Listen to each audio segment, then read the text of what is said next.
America के Texas के Dallas शहर की एक घटना ने अमेरिका से भारत तक हड़कंप मचा दिया।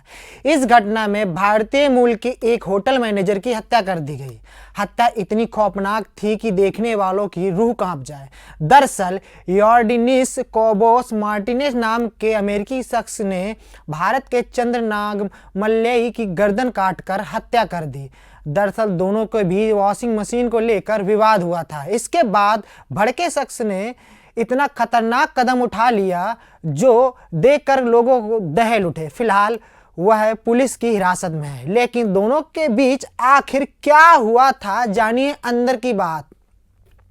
नांग मल्लई होटल के मैनेजर थे जिसमें आरोपी मार्टिनेज अपना कपड़ा धुलने आया था। अमेरिका में पब्लिक वॉशिंग मशीन लगे रहते हैं जहां लोग पेमेंट करने के बाद अपने कपड़े धुल सकते हैं।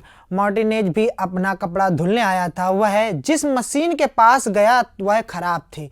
नांग मल्लई ने उसे खराब मशीन का उपयोग करने से मना किया। हालांकि आरोपी पहले से ही उस शख्स पर गुस्सा था। उसके बाद बात इतनी बढ़ गई कि उसने गुस्से में आकर के उनका गला काट दिया। दरअसल नांग मल्लई उसकी बात समझाने के लिए एक ट्रांसलेटर का प्रयोग कर रहे थे।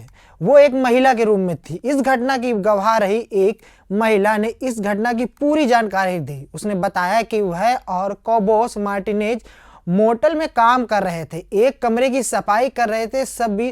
तभी नांग मल्लई वहां पहुंचे और आरोपी से कहा कि टूटी हुई वॉशिंग मशीन का इस्तेमाल ना करें।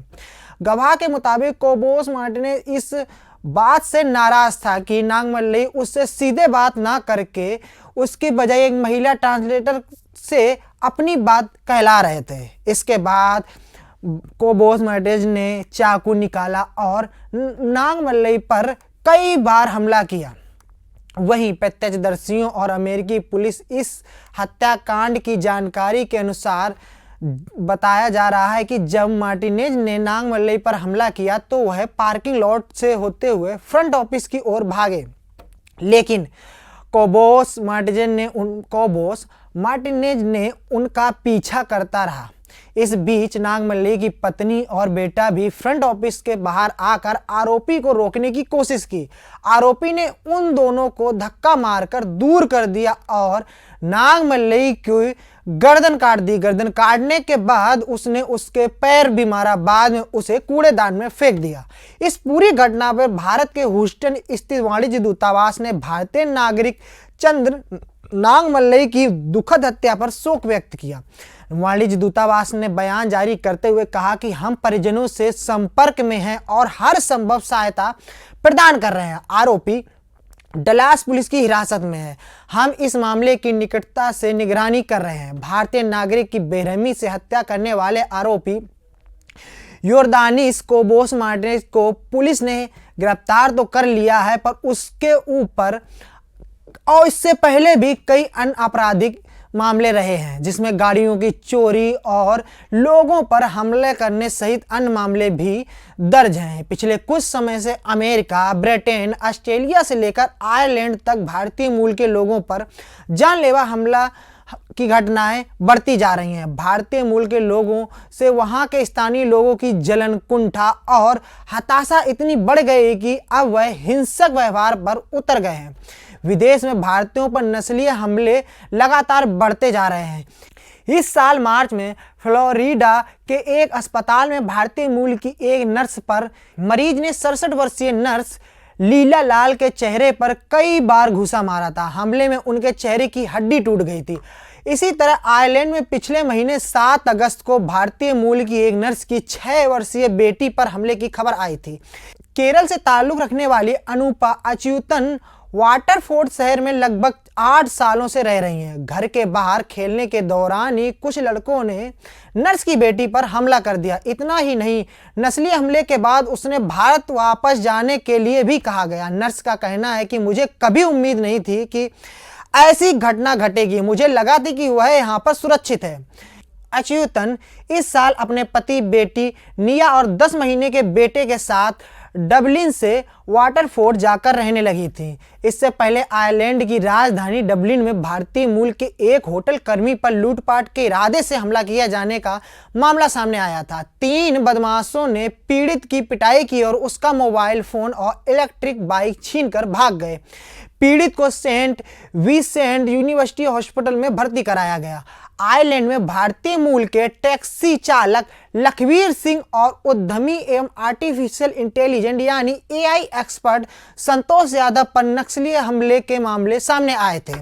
इसके बाद डबलिन स्थित भारतीय दूतावास ने एक परामर्श जारी करते हुए भारतीय नागरिकों के लोगों के लिए अधिक सतर्कता बरतने की सलाह दी थी। वहीं इसी साल जुलाई में ऑस्ट्रेलिया में कुछ किशोरों ने भारतीय मूल के 33 वर्षीय सौरभ आनंद पर धारदार हथियार से क्रूरता के साथ हमला किया था। यह हमला उस दिन हुआ जिस दिन ऑस्ट्रेलिया के एडिलेड में एक भारतीय छात्र कथित नस्लवाद हमले में घायल हुआ था।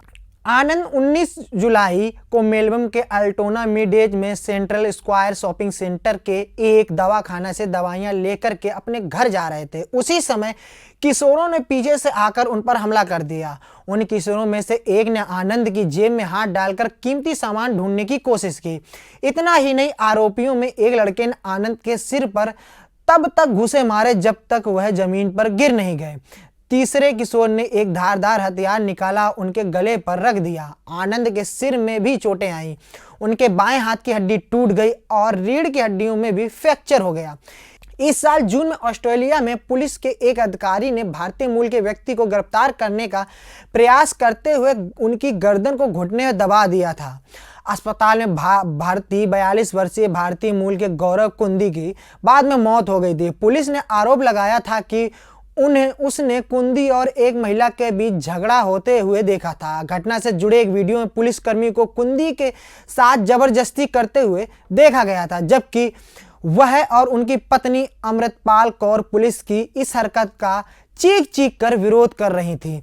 पुलिस में ही वही जुलाई में ही ब्रिटेन में एक हमले में घायल 56 वर्षीय भारतीय महिला की मौत हो गई थी।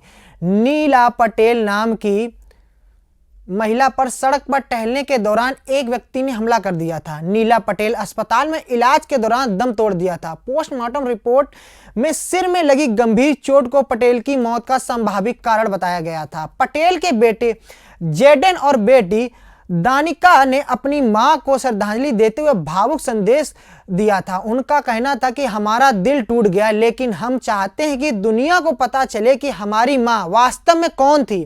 वह एक खूबसूरत और जीवंत आत्मा थी जो बहुत अधिक पाने की हकदार थी। आपको यह खबर कैसी लगी कमेंट करके बताएं।